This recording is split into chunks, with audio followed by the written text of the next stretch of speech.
జడపట్టి నిలబెట్టి కవ్వించకు, జత కట్టి నన్ను చుట్టి బంధించకు. నిన్ను మెచ్చి నీ కోసం వచ్చానులే, కడదాకా నిన్నింక విడబోనులే.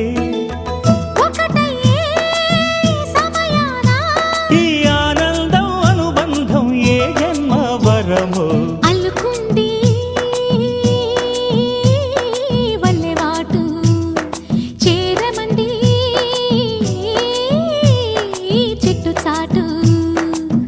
కొండ మల్లి కులుకు ఎందుకే, కుర్రగాడు కన్ను కొట్టి పిలిచినందుకే.